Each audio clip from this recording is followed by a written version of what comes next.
Radio Galère, bonjour. Surtout ne sortez pas de chez vous, nous venons de perdre le triple A.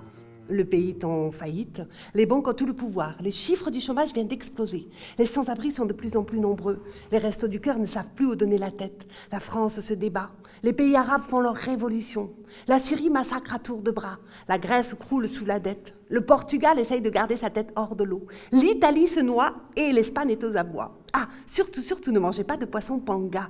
Ah, forte augmentation du cancer du sein chez la femme.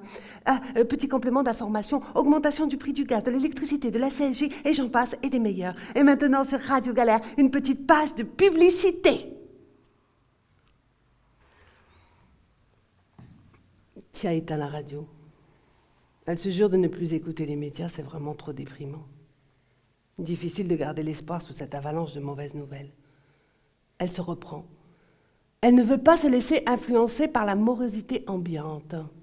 Les deux femmes se penchent au-dessus de la marmite.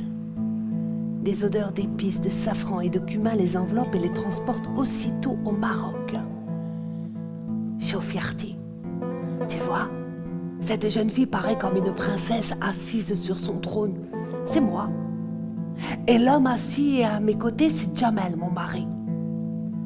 Notre mariage avait rassemblé toute la famille venue des 4 coins du Maroc. Je ne l'avais pas choisi, mais le ciel nous avait offert l'amour. 2 années s'étaient écoulées. Et je remarquais bien les regards moqueurs des autres femmes et celui méprisant de ma belle-mère, car au bout de 2 années, mon ventre restait désespérément vide. Jamel évitait de croiser mon regard. 1 mois plus tard, j'ai reçu ma lettre de répudiation. Tu sais, quand ce fils de sorcière m'a dit qu'il me répudiait, j'ai voulu me griffer, sortir nue dans la rue pour l'humilier, le tuer, me tuer, et finalement, j'ai préféré cuisiner. Prendre 1 kilo de récits de femmes, les faire dégorger dans du gros sel, recueillir le jus des agitations, humiliation, peur, honte, frustration.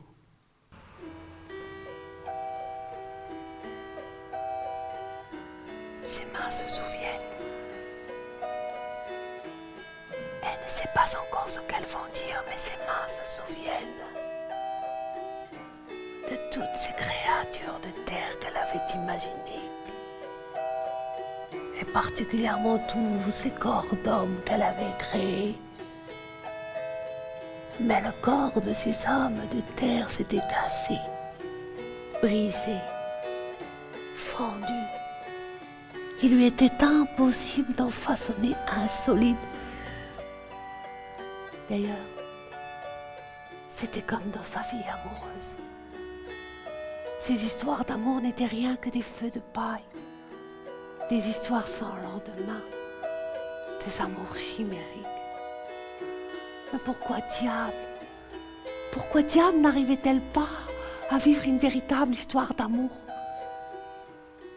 Cela venait probablement de l'histoire de sa propre mère. Oui.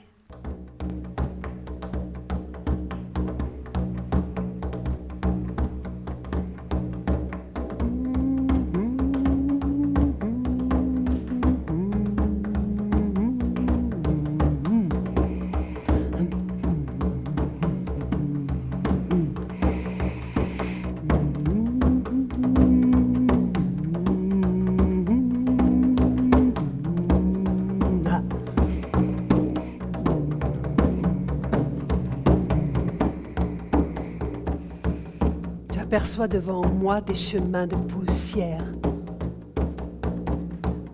qui s'étendent comme des racines profondes dans la terre. Je marche sur ce chemin de cendres. J'avance, vulnérable et inquiète.